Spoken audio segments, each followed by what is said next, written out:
I just want to endorse, of course, and I'm really attracted to the idea of trying to destabilize governments which will not participate in the process.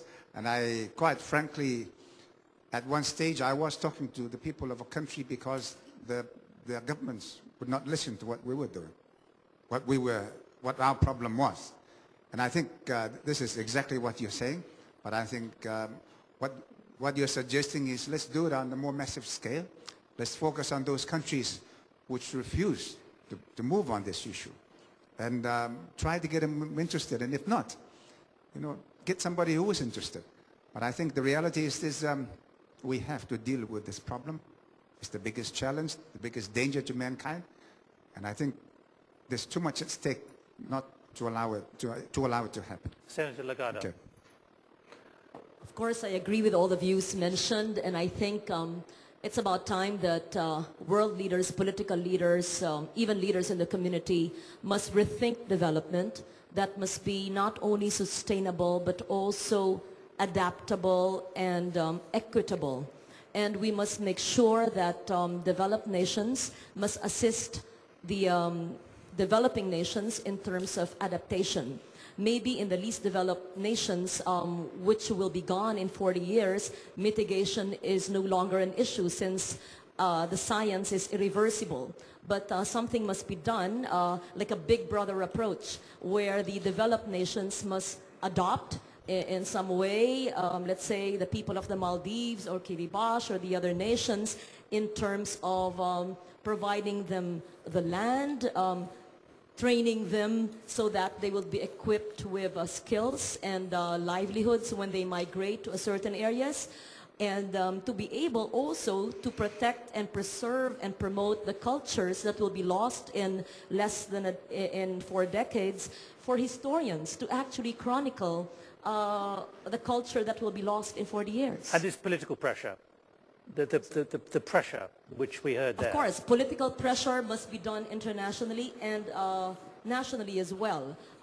Gentleman is correct that pressure must not be stopped. And that pressure, since all of these talks, whether it's the HFA, the Yoga Framework for Action, or whether it's a Kyoto Protocol or the talks in Copenhagen, there is clearly no punitive action.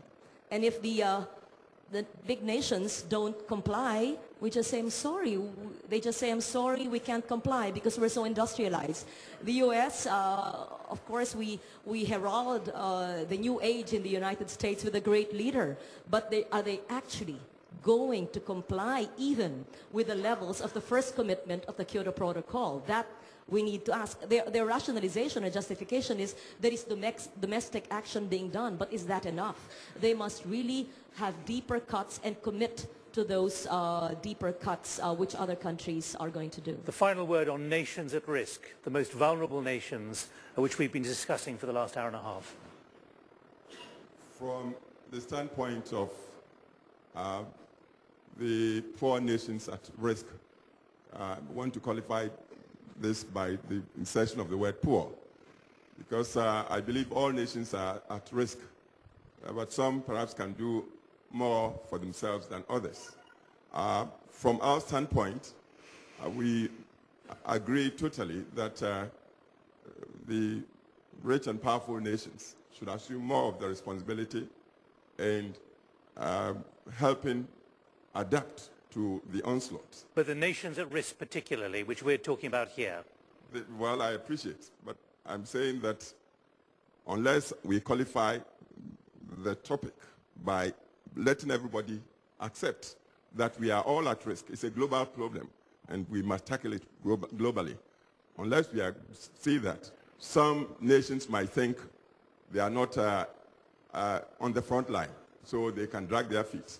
And on this basis, I would say that perhaps a central authority should be put in place, and I would suggest the UN, to exact the penalties where the polluters are concerned, so that the fund would go into the Adaptation Fund as suggested by the Senator for disbursements to the 4 nations to empower them to do something about adapting to the changes needed.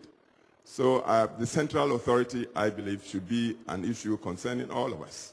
We shouldn't leave it to the individual rich nations to give as and when they please.